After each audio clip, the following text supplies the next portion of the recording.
From Chapter 1 of The Reconstruction of Religious Thought in Islam by Allama Iqbal. Chapter 1 is titled Knowledge and Religious Experience. Iqbal says, "What is the character and general structure of the universe in which we live?" That's a metaphysics question.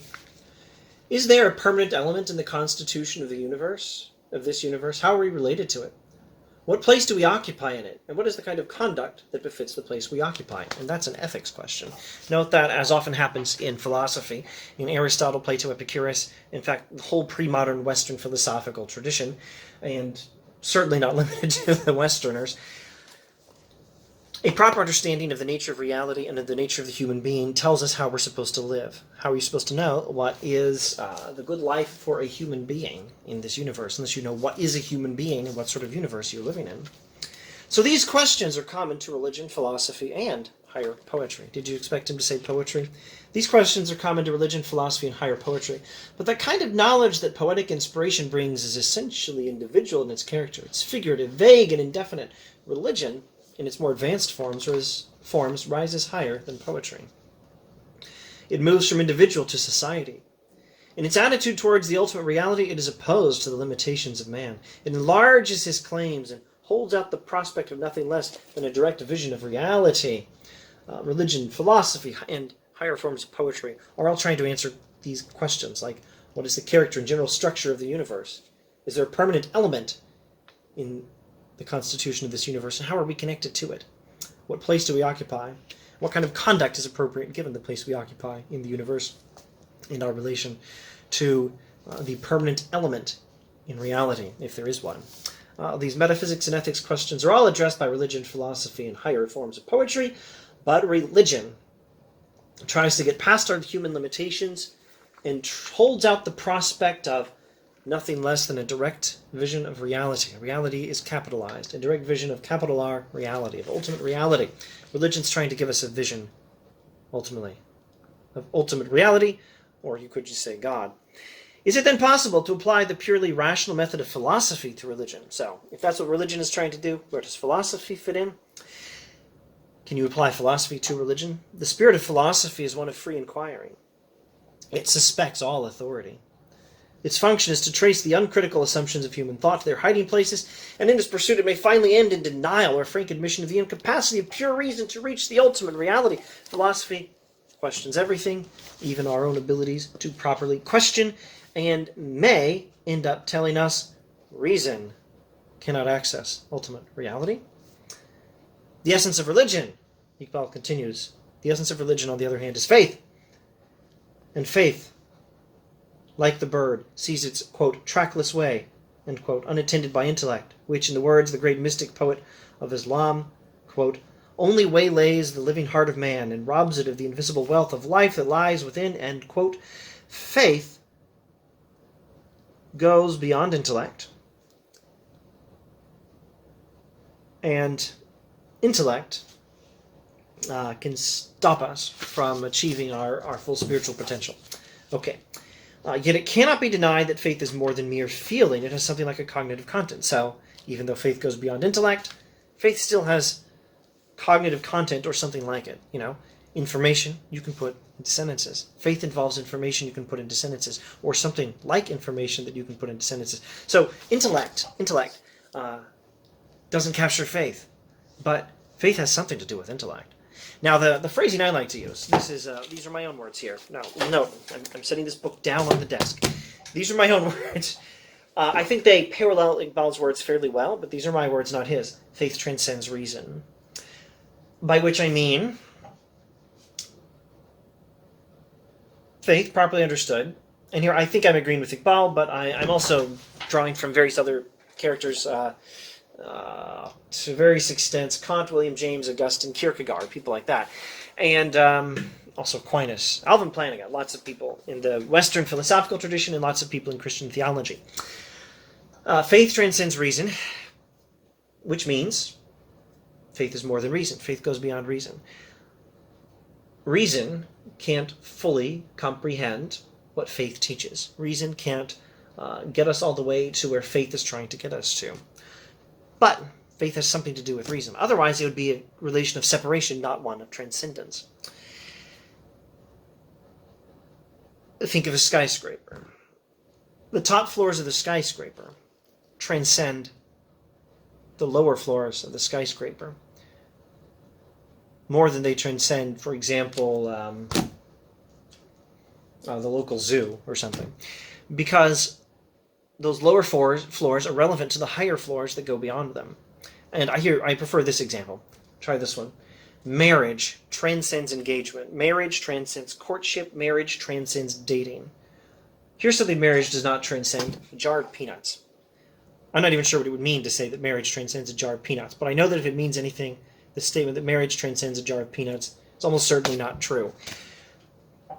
Because that which is transcended is something that has to do with that which transcends. Faith transcends reason. That means faith goes beyond reason. Reason does not fully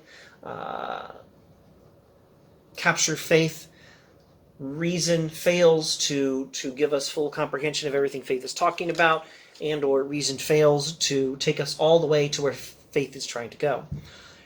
But reason is still relevant to faith. Otherwise, it wouldn't be a relationship of transcendence. It would be a relation of something else. And you can't say they're opposed. Then faith would be, well, let me see if I can rephrase this.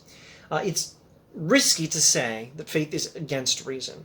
If that's the case, maybe faith is less than reason. But the proper religious perspective is that faith is more than reason, not less than reason. All right. That's me trying to give my own words to capture some of what I think Iqbal is talking about here. Now back to his words. Faith has something like a cognitive content, and the existence of rival parties, scholastics and mystics, in the history of religion shows that idea is a vital element in religion. Cognitive content in religion. Information put into sentence forms. Rational arguments is an important part of religion.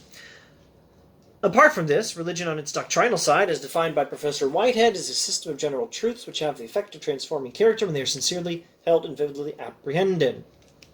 Now, since the transformation and guidance of man's inner and outer life is the essential aim of religion, the essential aim of religion is the transformation and guidance of a human being's life, both inner life and outer life.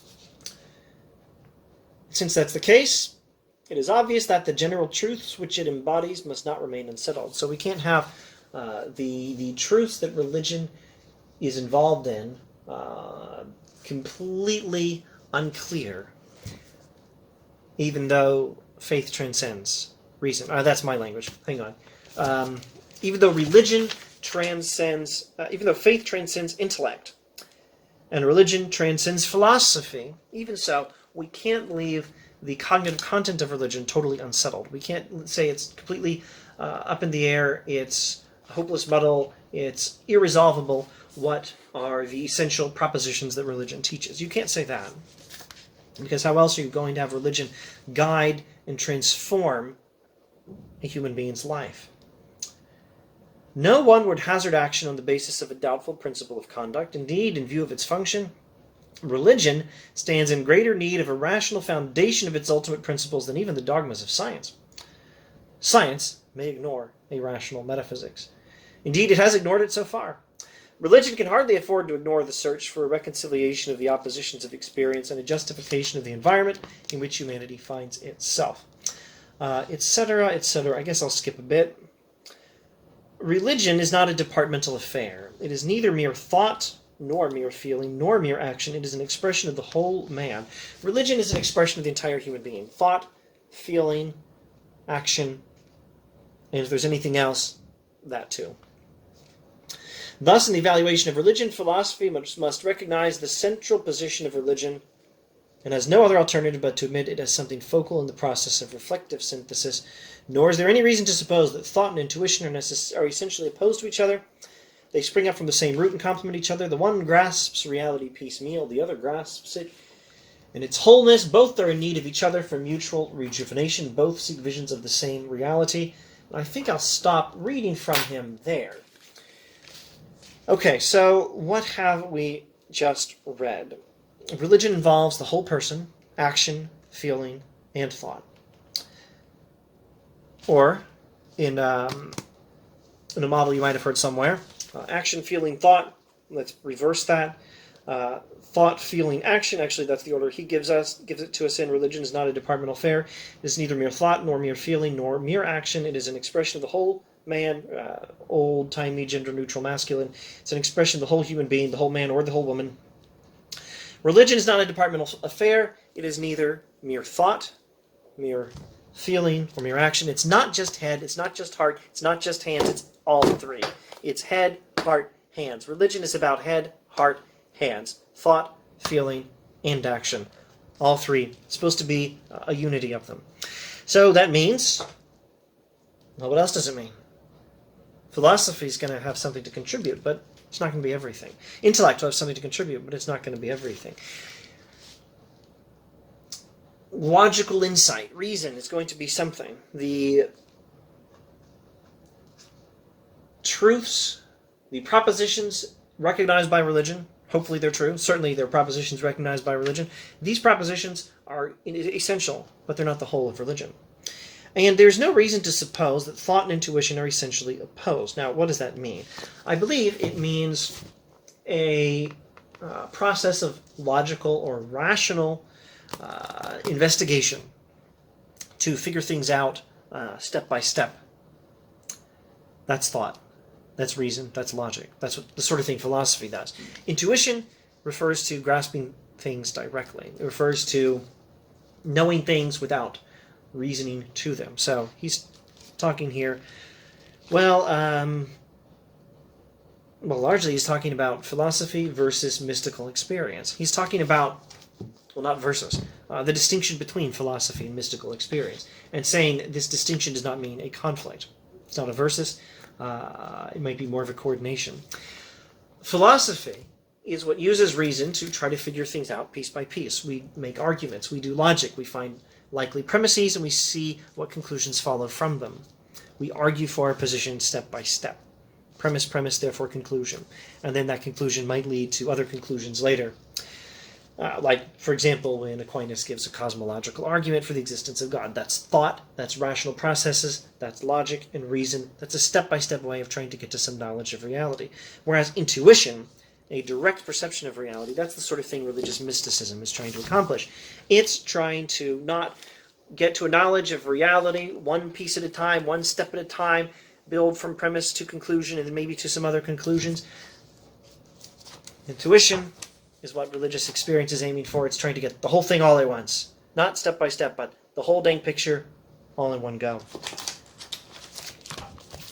To perceive ultimate reality directly is the goal of religious experience. And Iqbal says there's no reason to suppose that these two things we do, these two human priorities, thought and intuition, or trying to learn about reality step by step and trying to perceive reality directly, there's no reason to think that these two activities are going to be inconsistent. And in fact, they need each other. Both seek visions of the same reality.